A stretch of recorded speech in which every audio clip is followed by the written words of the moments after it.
Hi, everybody. This is Alice Shaw and Lisa Z, and we are going to look at the energy of misdirected anger. Is that what we're looking at, Lisa? Yeah, anger. So we're going to go into trance, and the date today is July 21st, 2020. Be quiet for just a minute. Okay, Alice, reset up your space. Just do all the checks. And let's get a reading color on misdirected anger for the date of July 21st, 2020. I'm getting like a mustard yellow. Okay. What are you getting? I was getting a kind of a blue, but it was off in the distance. So let's use your color. Okay. So let's bump it up just a smidge more, maybe to like sunflower color. Sounds good. Yeah, it's a little higher. The other one was muddy.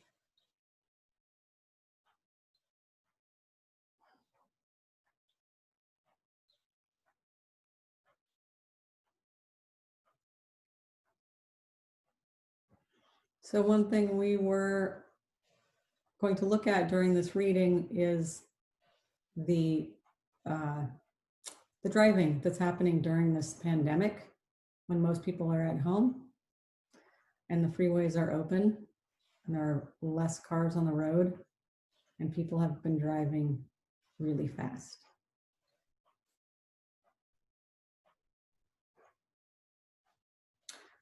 My cousin, the firefighter in the Mission District in San Francisco, says that most of the calls they've been going to during the pandemic have been high-speed crashes.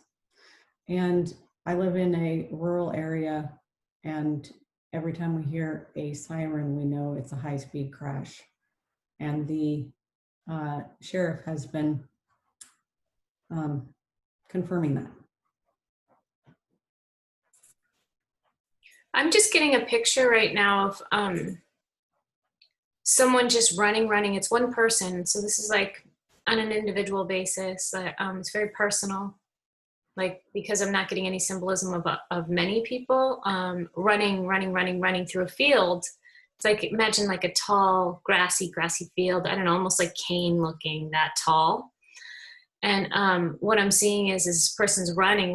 This is energy, then this collapsing, but there's nowhere to go with it. Like there's no outcome is what I'm seeing. And it seems to me that there's the energy of looking for an outcome and a feeling, you know, like that numbness feeling, like people who are morbidly depressed tend to cut and do things just to feel. Mm-hmm. It's that, like this exasperating run, and it's like treacherous going through all of these this tall grass or whatever it is that I'm seeing in front of me, and then just landing and going flat, and there's just no outcome except for exhaustion. So it further exasperates this feeling of needing to go and move. So it looks to me it's just like it's clearly pent up energy. Alice, go ahead. So I'm seeing something that's really similar. I'm seeing a young man, he's in his early 20s, and he just wants to go. And when you're younger, you just have that feeling of wanting to move forward. Also, most people don't like waiting for other people. So now that there's no traffic, people don't have to wait. And when they do encounter a car that is in front of them, they get agitated.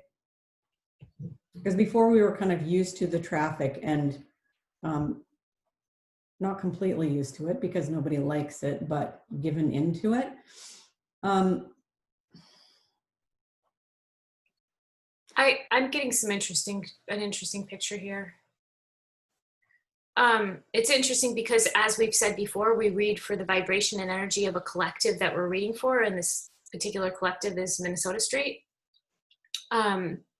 And what I'm seeing here, I'm seeing like an artist painting, and it's really a fastidious artist. This artist is very fastidious normally, and there's a level of cleanliness because I'm seeing this studio, and the level of cleanliness is so high. But what I see here is I see this artist just taking a brush and I see this like motion, and I see again the symbolism of red paint. And it's very like all these tiny details matter in a read. And I see this red paint like just swirling off of the canvas, and I see it flicking on the walls. Hey, for some people this wouldn't matter, but for this person it really does. And what I see is that this artist puts everything down in a huff and was like, oh, now I have to clean this up.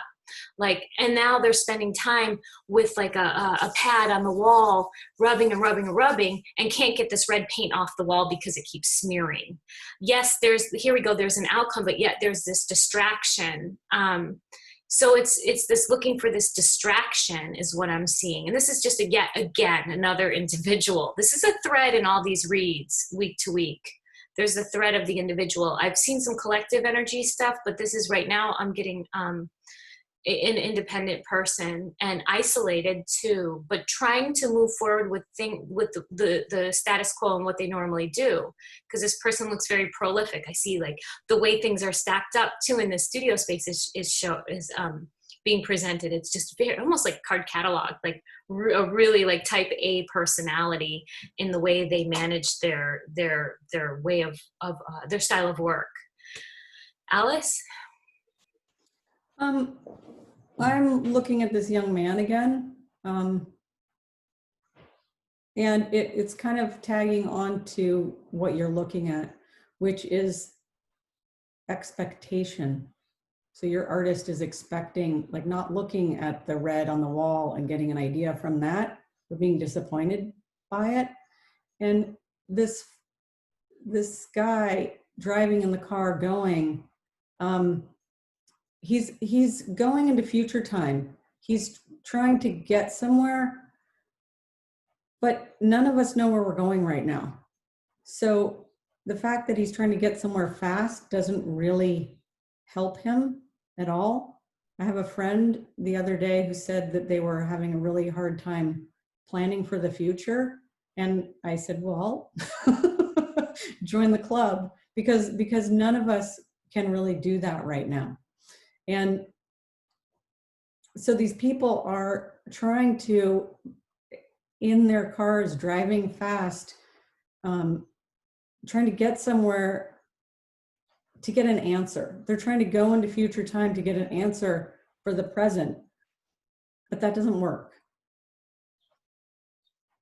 I'm getting a picture right now of we're looking at like this is broadly misdirected energies, and I'm getting a picture of a mother and a child. It's like a really like a natural picture. It's just I'm getting flickers in and out. The essence I'm getting like imagine you were looking at a frame and it was from the mother's mouth down, so that really the action is happening within the hands. And I see this little baby, probably like toddler age or smaller, like wiping the hands. The baby's in the diaper. The baby's getting really impatient. And what I'm seeing here is this energy transference of kind of this kind of catatonic state, avoid, but it's like she keeps wiping her baby's hands and her baby's just wanting to move away and she's just holding a grip. So there's an energy exchange here, which is mildly toxic because it looks to me, again, here, this may be a message for someone within this collective that this idea of just shooting out because the idea of being present is hard and going on autopilot, like this autopilot of just like wiping this baby's hands, whether it be based on fear or just not being present. Like, and here's this little like I'm seeing like chubby little body and these little hands, and it just wants to kind of toddle off, and the mother is out here. Alice, I'm open now. I'm getting just like lots of blitzes of pictures. I'm staying with the same picture of this man driving too fast, and the word freedom is coming up. And because we are all so confined right now, the open road represents freedom. It's kind of part of that idea of the Wild West, and it's the road is an escape right now. It's a place where people can go and be by themselves and feel like they're making progress, driving, going somewhere, even if they're not going anywhere in particular to do anything or accomplish anything, there's this sense of freedom in the confinement that we're experiencing.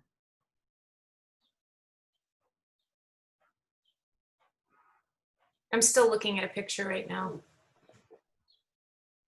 trying to make sense of it. See what he's showing me. I'm getting a picture of, so I was like, wow, what is this person doing? Because they were kind of like, it looked like, what do you call that? When you are belayed, rock climbing. It's a picture of somebody, it was just like a natural vine. And it looks like there's, it's a picture of a person, and I thought, oh, okay, they're doing this like outdoor activity, but this is really a fear-based picture of getting away. Like, because I kept seeing, wow, is this person getting belayed? But no, this is a natural wire, a natural vine, and I see that I see this person like looking back in fear that someone's going to follow them. So there's also, yeah, it's like this. There's many people who are just trying to get away from people. It's and that's happening right now. This is brewing. So this is what's being brought and presented to us right now. Like, you know, people are needing to leave their natural habitats, environments, homes, whatever it is, because of their loved ones or friends, and how they're conducting their lives or how they feel when they're around them. There's also this sense of fear is what I see, is fear. Like, it could be, I'm not getting many pictures on what this said person who's presenting is fearing, but it's enough to want to like take off with your shoes off, because this person doesn't have shoes on and is climbing like a natural vine. So there's a lot of fear and running away from people or family. You were earlier talking about the individual and the collective, and that's coming up for me right now. That's one of the reasons that people are wanting to leave, is because they're losing their individuality, because they're so confined right now, either by themselves or with other people. So the people who are confined with themselves are wishing, many of them are wishing that they're in a collective, and the people who are in the collective want their individuality. And it looks like those are the people who are having a lot of misdirected anger, and some of it's coming from a loss of individuality. You nailed it, Alice. You just jumped in on it. I see it. I'm seeing the same things. I think we got a pretty good grip on the general energies of right now. Do you think that I'm going to ask if it's appropriate if we jump out of trance and we talk about some of this, and maybe discuss a tool or two that could help? Let's look at our screens and see how appropriate that is.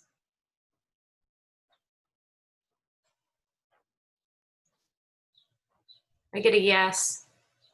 Mm-hmm. So let's just clear let's clear our screens. Let's bring in do our own finalization here, wrap it up.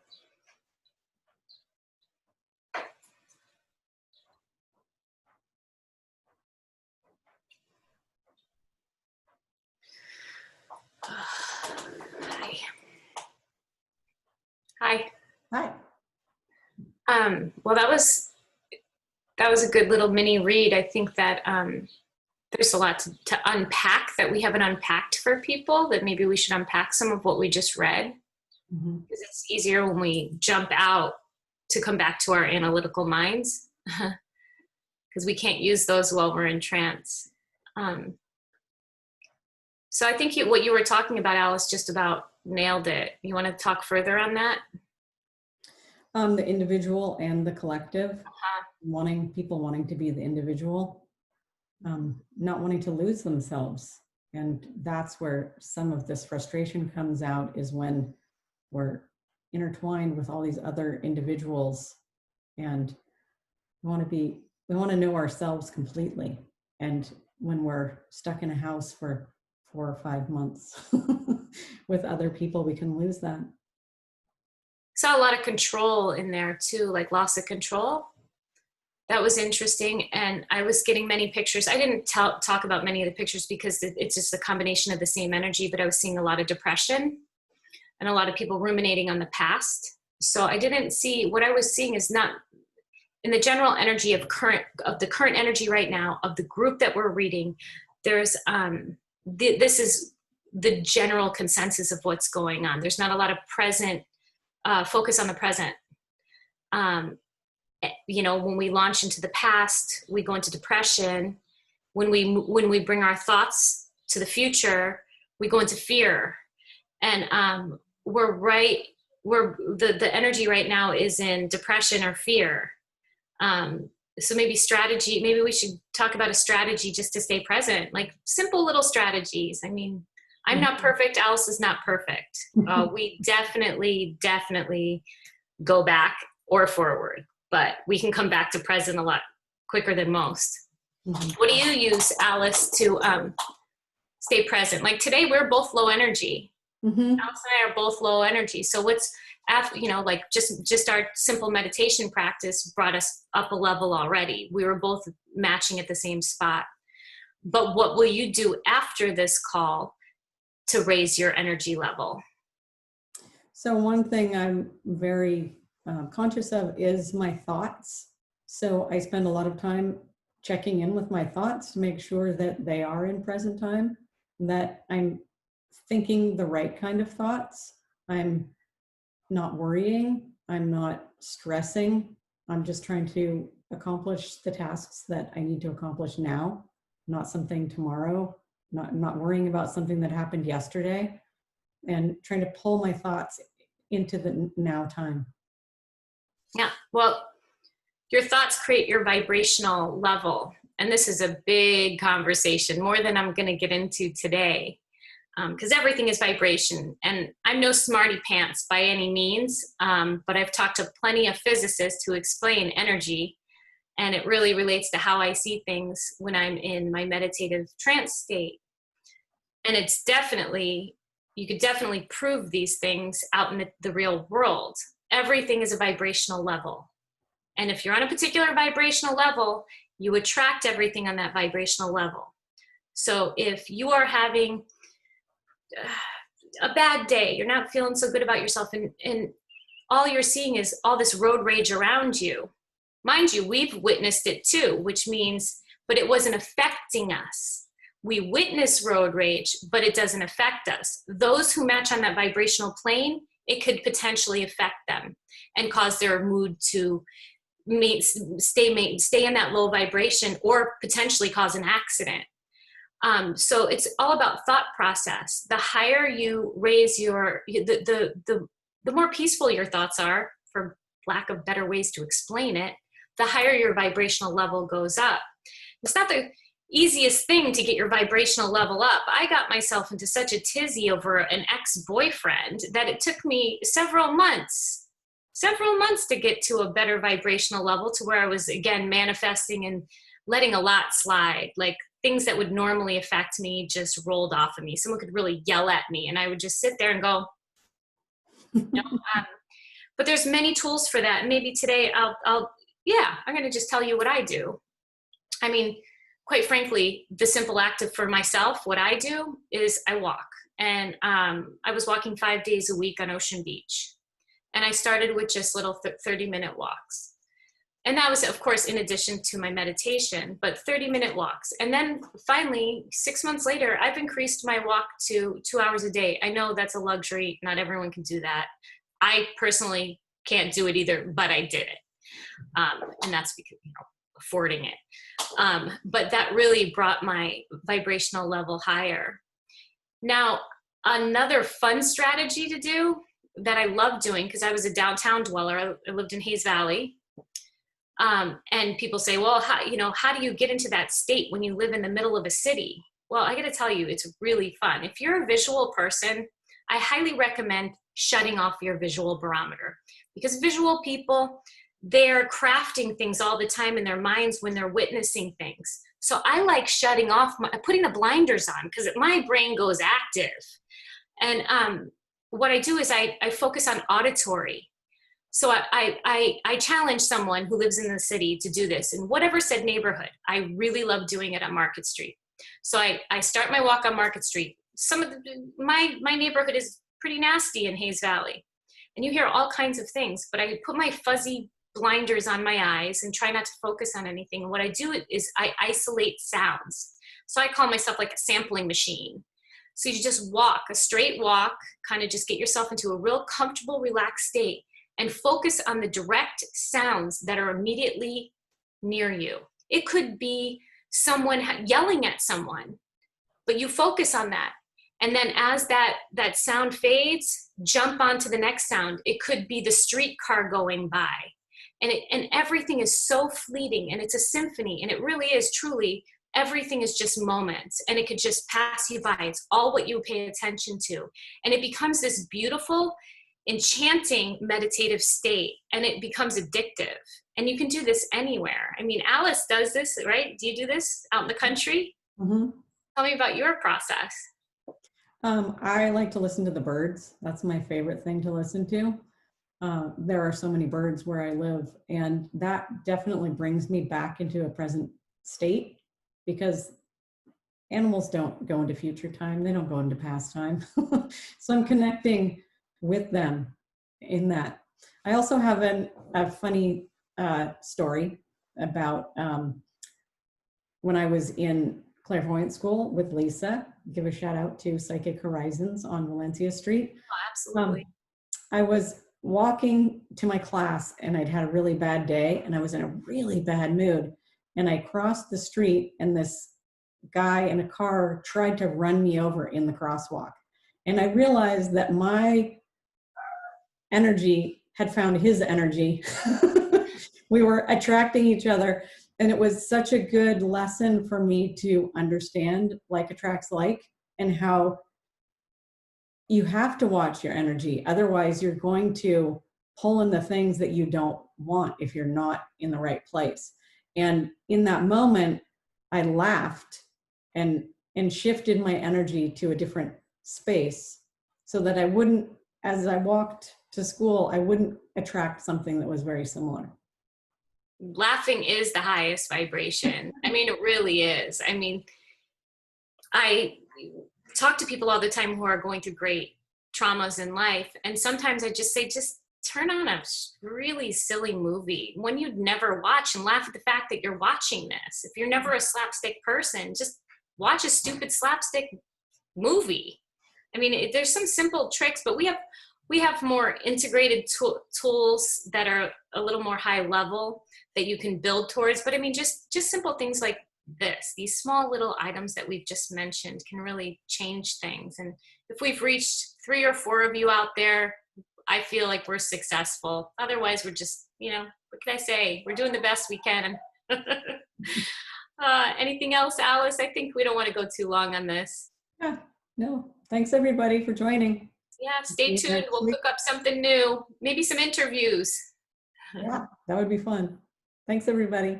Bye.